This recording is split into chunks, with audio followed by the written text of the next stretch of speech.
लोग अक्सर ये कंप्लेन करते हैं कि ये जो पैसा है वो हमारे पास टिकता ही नहीं है और सब कुछ खर्च हो जाता है। इसका जवाब जानने के लिए हम आज से 2500 साल पीछे चलते हैं, दुनिया के सबसे अमीर शहर बेबीलोन में। बेबीलोन अपने टाइम का सबसे अमीर शहर था और उस टाइम पर भी लोगों के पास जो पैसों को लेकर इतना ज्ञान था जितना लोगों को शायद आज भी नहीं है। बेबीलोन में एक बंसीर नाम का एक व्यक्ति रहता था। वो घोड़ों के रथ बनाने का काम करता था। एक दिन वो बहुत ही उदास बैठा हुआ था, तभी उसका दोस्त जिसका नाम कोबी था वह उसके पास आता है और उससे बोलता है कि क्या हुआ मेरे भाई, लगता है आज तुम्हारे पास खूब पैसा है, तभी तो बड़े आराम से बैठे हो, कोई काम वाम क्यों नहीं कर रहे हो, थोड़े बहुत सिक्के मुझे भी दे दो। तभी बंसीर उससे बोलता है कि मेरे पास अगर 2 सिक्के भी होते तो मेरी जिंदगी भर की दौलत होती और मैं तुम्हें तो बिल्कुल भी नहीं देता। तभी कोबी बोलता है कि क्या हुआ तुम्हारे पास एक भी सिक्का नहीं है क्या, तो देवता फिर बेटे क्यों हो, काम वाम क्यों नहीं करते। तभी बंसीर बोलता है कि हम इतना काम करते हैं, इतनी मेहनत करते हैं, लेकिन कभी भी हमारे पास पैसे होते क्यों नहीं है, हमारा पर्स हमेशा खाली क्यों रहता है। इस पर कोबी बोलता है कि बात तो तुम्हारी सही है, हम दुनिया के सबसे अमीर शहर बेबीलोन में रहते हैं, फिर भी हमारे पास फूटी कोड़ी नहीं है। और एक है हमारा दोस्त अरकद, उसे लोग बेबीलोन का सबसे अमीर आदमी मानते हैं, उसके पास इतना पैसा कैसे है। इस पर बंसीर बोलता है कि क्यों ना हम अरकद से ही जाकर पूछे कि उसके खजाने का राज क्या है, वो इतना अमीर कैसे बना। तो वो दोनों अरकद से मिलने चले जाते हैं और उसके घर जाकर वो अरकद से बोलते हैं कि अरकद तुम बहुत लकी हो, आज तुम्हारे पास इतना सारा पैसा है, जबकि हम मुश्किल से 2 वक्त की रोटी कमा पाते हैं। तुम अच्छा खाना खाते हो, एक आलीशान महल में रहते हो, इतने महंगे महंगे कपड़े पहनते हो, तब भी तुम्हारी दौलत कम नहीं होती, जबकि हम इन चीजों के बारे में सोच भी नहीं सकते हैं। और एक टाइम था अरकद जब हम एक जैसे ही थे,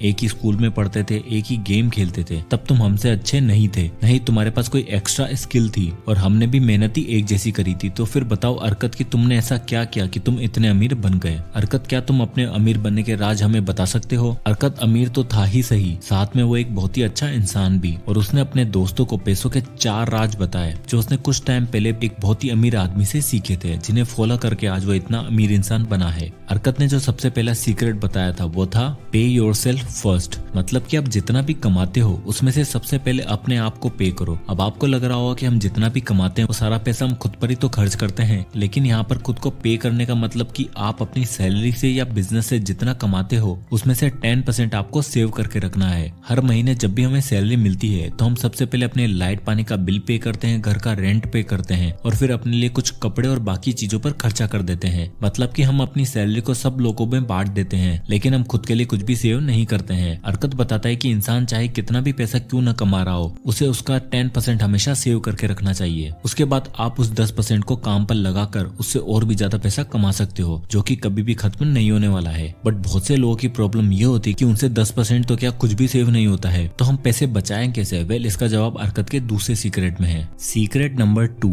कंट्रोल योर एक्सपेंसेस। आप बहुत से लोगों को देखोगे कि वह हर कुछ महीने में अपना स्मार्टफोन चेंज कर देते हैं। इससे उन्हें लगता है कि वो लेटेस्ट मोबाइल और टेक्नोलॉजी का यूज कर रहे हैं, पर जब बात आती है सेविंग्स की तो सेविंग के नाम पर उनके पास कुछ भी नहीं होता है।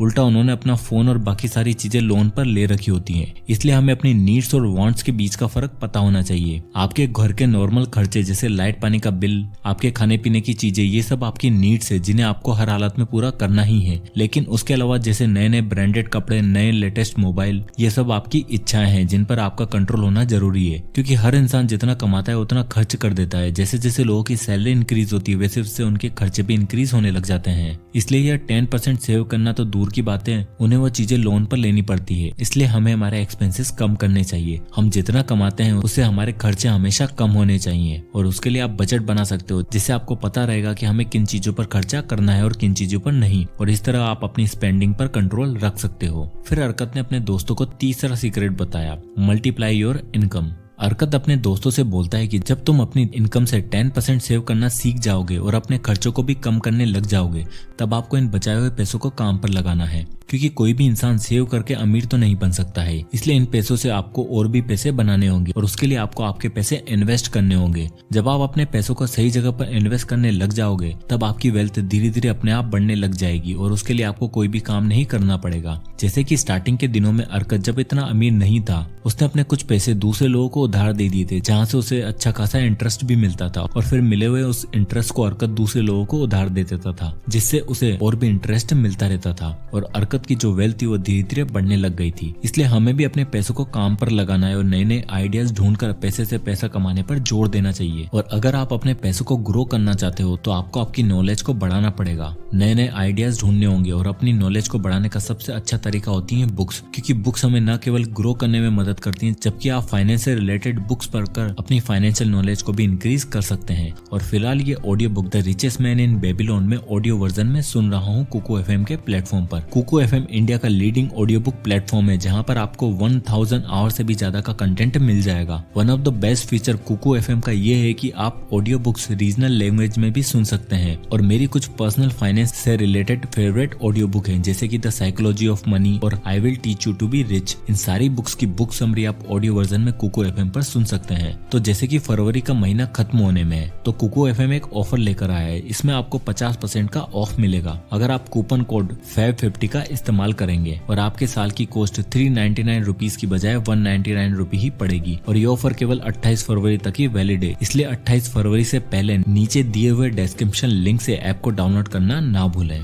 फिर अरकत ने अपने दोस्तों को 4th सीक्रेट बताया, जो था प्रोटेक्ट योर कैपिटल। बेबीलोन शहर कई सालों तक इसलिए अमीर बना रहा क्योंकि उसने अपने पूरे शहरों को बड़ी बड़ी दीवारों से प्रोटेक्ट किया हुआ था। उसी तरह अरकत कहता है कि इन्वेस्टमेंट का सबसे पहला रूल है अपने प्रिंसिपल अमाउंट की सेफ्टी। अरकत बोलता है कि अगर आपने जहाँ पर अपने पैसे इन्वेस्ट कर रखे हैं और वहाँ पर आपका प्रिंसिपल अमाउंट भी डूबने का खतरा है, तो आपको ऐसी जगह पर इन्वेस्ट नहीं करना चाहिए, क्योंकि जहाँ पर आपको हाई रिस्क में हाई प्रॉफिट दिख रहा होता है वो आपके लिए हाई लॉस में भी कन्वर्ट हो सकता है और आपके लालच के कारण आपका सारा पैसा डूब सकता है। इसलिए हमें लालच में आकर अपना पैसा ऐसी जगह पर इन्वेस्ट नहीं करना है जहाँ पर उसके डूब जाने का खतरा हो, नहीं तो आप जल्दी अमीर बनने के चक्कर में जो आपकी सेविंग्स थी वो भी सारी खत्म हो सकती है। अरकत बोलता है कि मेरा पहला इन्वेस्टमेंट मुझे बहुत नुकसान देकर गया था, क्योंकि मैंने एक ईंट बनाने वाले को जो कि दूसरे देशों में ट्रेवल करता था उसे अपना पैसा ज्वेलरी खरीदने के लिए दे दिया था। और मुझे लगता था कि वो दूर देश जाकर ज्वेलरी लेकर आएगा और उसे हम यहाँ पर बेचकर खूब पैसा कमाएंगे। बट मैंने इतनी समझदारी नहीं दिखाई कि एक ईंट बनाने वाला ज्वेलरी के बारे में क्या ही जानता होगा, और मैंने अपने सारे पैसे गवा दिए। इसलिए हमें उन्हीं लोगों को अपने पैसे इन्वेस्ट करने के लिए देने हैं जो उस फील्ड को अच्छे से जानते हो, क्योंकि अगर आप एक इंजीनियर को सर्जरी करने को बोलोगे तो उसका अंजाम आपको पता ही है कि क्या होने वाला है। इसलिए हमें हमारे कैपिटल की सेफ्टी रखना बहुत ही जरूरी है। और जब अरकत बूढ़ा हो गया था तो उसने एक दिन अपने बेटे नौमसिर को अपने पास बुलाया और कहा कि देखो अब मैं बूढ़ा हो गया हूँ और अगर तुम्हें मेरी जायदाद चाहिए तो तुम्हें अपनी योग्यता मेरे सामने साबित करनी होगी कि तुम मेरी जायदाद के काबिल हो या फिर नहीं। तो अरकत ने अपने बेटे नौमसिर को सोने से भरा हुआ एक बैग दिया और साथ में एक लेटर जिस पर 5 लॉज ऑफ गोल्ड लिखे हुए थे। और फिर नौमसिर निनेवा नाम के एक शहर में पैसे कमाने के लिए गया। वहाँ उसे 2 आदमी मिले। उन्होंने नौमसिर को बताया कि उनके एक दोस्त के पास एक घोड़ा है जो कभी भी हारता नहीं है और अगर तुम अपने पैसे उस पर लगाओगे तो तुम बहुत पैसे जीत जाओगे। नौमसिर ने घोड़े पर पैसे लगाए और वो हार गया और बाद में पता चला कि वो दोनों आदमी घोड़े वाले के साथ मिले हुए थे और वो ऐसे अमीर लोगों को पागल बनाते थे। फिर एक दिन एक आदमी ने नौमसिर को बोला कि एक दुकान का मालिक उसकी दुकान को बहुत ही सस्ते में बेच रहा है और तुम अगर उसे खरीद लोगे तो तुम्हें काफी प्रॉफिट भी होगा।